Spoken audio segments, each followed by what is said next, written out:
best dinner I've ever had. Come on, let's get a good beautiful. Calon presiden dari Partai Republik Donald Trump bertemu dengan Perdana Menteri Israel Benjamin Netanyahu di Florida pada Jumat 27 Juli.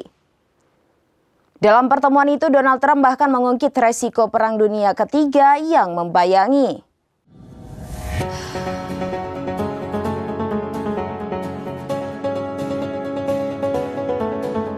Calon presiden dari Partai Republik Donald Trump bertemu dengan Perdana Menteri Israel Benjamin Netanyahu di Florida pada Jumat 27 Juli. Dalam pertemuan itu, Donald Trump bahkan mengungkit resiko Perang Dunia Ketiga yang membayangi. Duduk berseberangan dengan Netanyahu, Donald Trump menyebut bahwa banyak orang tak kompeten menjalankan pemerintah Amerika Serikat. Hal ini sebagai kritik tajam Donald Trump pada Partai Demokrat yang juga bertemu Perdana Menteri Israel Netanyahu di Florida pada Jumat 27 Juli. Pada Netanyahu, Donald Trump menyebut bahwa nantinya jika Israel memenangkan perang, Timur Tengah akan berjalan lancar. Hanya saja jika Israel tak kunjung tuai kemenangan, maka potensi terberatnya adalah Perang Dunia Ketiga.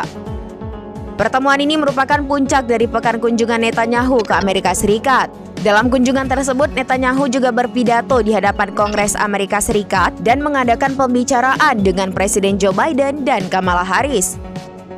Trump sendiri menuturkan bahwa nantinya ia akan mengusahakan berbagai upaya perdamaian di Timur Tengah agar tidak menyebar menjadi konflik luas. Hal ini berbeda dengan sikap Kamala Harris yang mengecam Israel dan berharap tak ada lagi penderitaan di Palestina.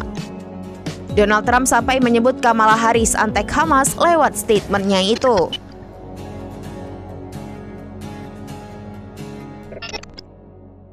Demikian informasi terkini Syedaralun. Saksikan terus informasi lainnya. Jangan lupa like dan share seluruh akun serambinews.com.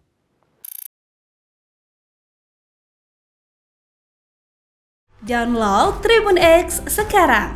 Menghadirkan lokal menjadi Indonesia.